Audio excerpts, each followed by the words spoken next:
নরসিংদীর রায়পুরা। চুরির মিথ্যা অপবাদ সইতে না পেরে বিষ পানে আত্মহত্যা। ৩ সন্তানের জনক মাসুম মিয়ার মৃত্যুকে ঘিরে এখন এলাকা জুড়ে বইছে তীব্র বিতর্ক। ঘটনাটি ঘটেছে রাধানগর ইউনিয়নের শাহেরচর মধ্যপাড়া গ্রামে, কিন্তু পরিবারের দাবি এটি নিছক আত্মহত্যা নয়, এটি এক নৃশংস হত্যাকাণ্ড।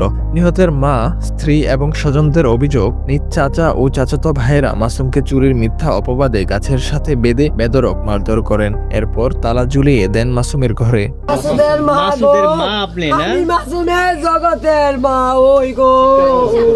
আমার দাদুরে এমবে ভাঙ্গা পুরা ভাঙ্গা গো, আমার দাদুরে মাছে গো, আমার দাদু দায় গো, আল্লাহ গো এ যাত্রা ভাঙ্গা লাইছে গো, আমার দাদুর এন্ডা রক্ত ভাইয়া ভাইয়া ভরে গো। এরা কারা এইটা মাছে গো, গুলাই পার পুতলা ছেলে মালিক কি লাগে হ্যাঁ রাহিদ কইবে স্বাস্থ্য ভাই মালিক ছেলে আর গুলাই পার পুতে এখানে কে লেগে বানছে। আমার ছেলে নিজ মজুর করে রাখা ব্যান গাড়ি চালা, ব্যান গাড়ি একটা গাড়ি আইনে ব্যাটারিটা লাগাইছি, ব্যাটারিটা হেরানা চুরি করে কয় নিয়া আমার পুতে বলছি আপনারা বুঝে কয় কি আমার পুতে ব্যাটারি নিজের ব্যাটারি নিজে চুরি করবো, আমার পুতে আপনার নিজের পুতের যে ছেলের ব্যাটারি চুরি হয়েছে তারা বানবে কেন, তারা বিচার করবে কেন?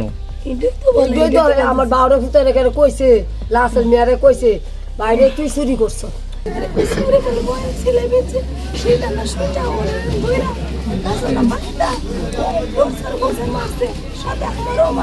কারা মারছে? এরা কি হয়?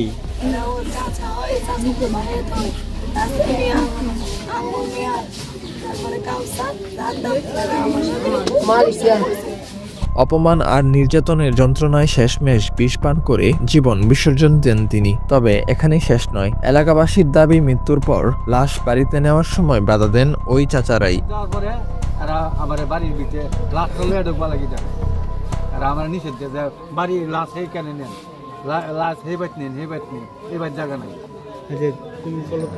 অভিযোগের বিষয়ে জানতে চাইলে অভিযুক্ত চাচা মালেক মিয়া এবং চাচাতো বোন আসমা ভিন্ন কথা বলেন। তাদের দাবি বিষয়টি পুরোপুরি ভিন্ন।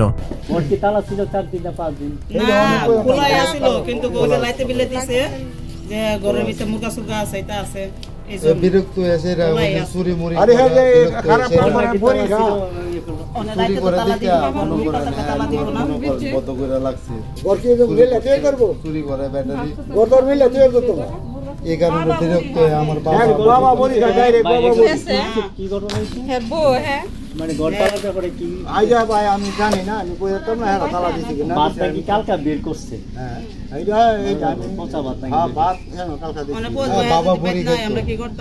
মনে করেন পাগলের মতো পাগল মতন আইনজীবী আপনার সাংবাদিক আপনার আমিও হের মতন সাংবাদিক আমিও পারতেন না। হ্যাঁ যে আইনজীবী আছে মাথা ভরা বড়ি গায়া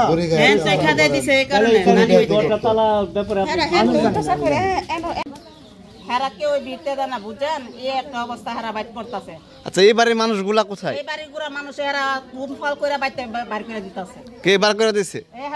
মামলা করতেছে, এমন করবো হেমন করবো, মানে কি করবো কর সবকিছু।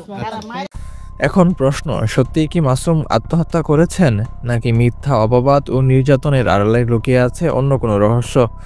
আইনের চোখে বিষয়টি আত্মহত্যা নাকি হত্যাকাণ্ড তা উদ্ঘাটন করবে পুলিশের তদন্ত। রোমান পথিক, বড় চিফ, নরসিংদী টিভি।